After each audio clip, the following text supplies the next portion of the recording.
One of the January 6th guys. This was just reported today at 9:13 a.m.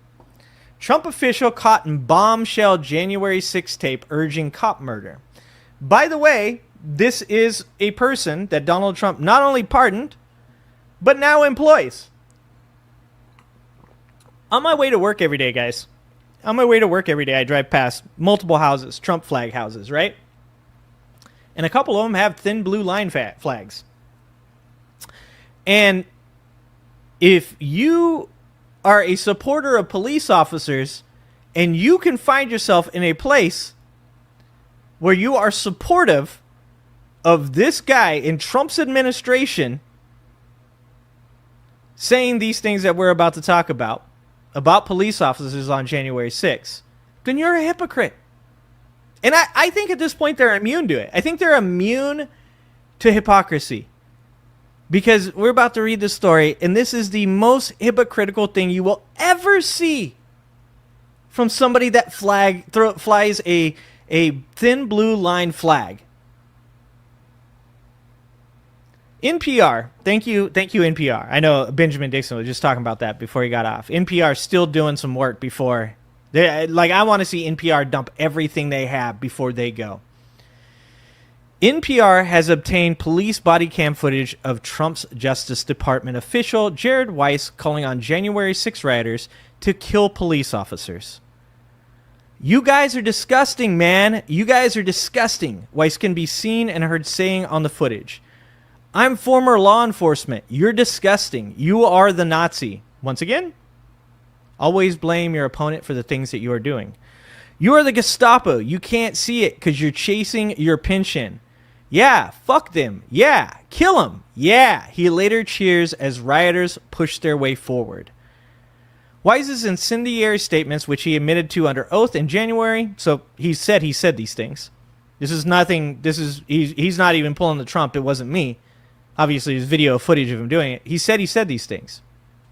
Made headlines in July after he was appointed senior counselor to Ed Martin, who is working to help January 6 rioters fight against improper investigation tactics and unethical prosecutions. So this guy literally called for the murder of police officers on January 6 at the hands of the people that he is attempting to defend using Donald Trump's administration. Like, you can't make this shit up. Guys, people say stuff to me, and when I hear it, if I don't know if something is true or not, generally I just file it away in the memory bank, right? I'm going to look that up later. And I might go, "Oh, that sounds crazy. You sure that's true?" Yeah, definitely true. Oh, okay. I'm going to go look this up later. If you were to say to me that this existed in this form, where a man that called on January 6th as part of the rioters, a man called for the death of the police officers in that crowd at the hands of the January 6 rioters, would then later be put in a place where he can help to affect the defense of these same people, I would not believe you. If you told me that shit, I would look you dead off in your face and be like, "That's not real. That's not real." Oh, it's real.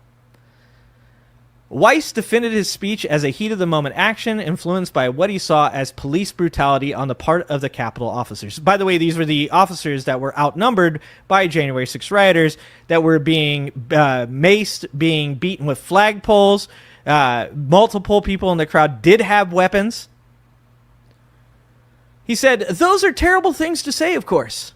I shouldn't say those things.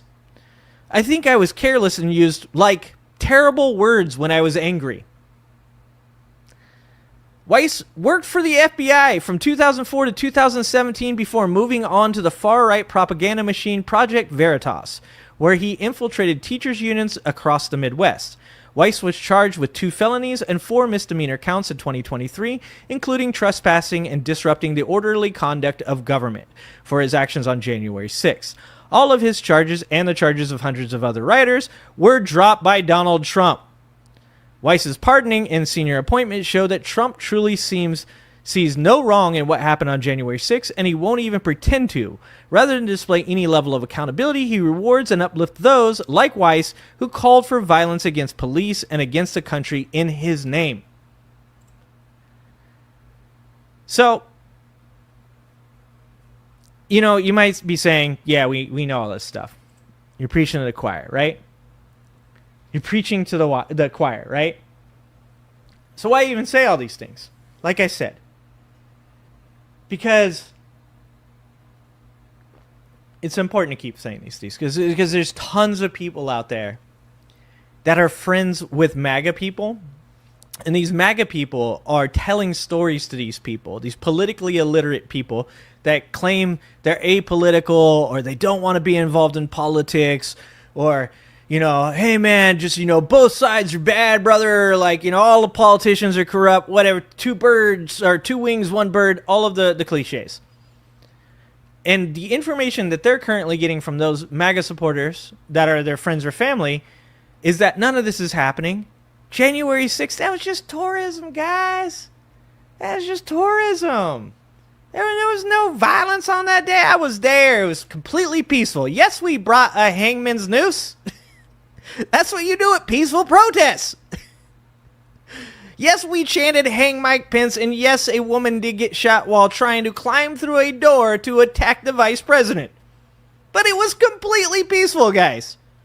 Yes, there are thousands of hours of video of people smashing cops in the doors, overrunning them, beating them with flagpoles, macing them. Don't believe your lying eyes. So we're going to keep talking about this.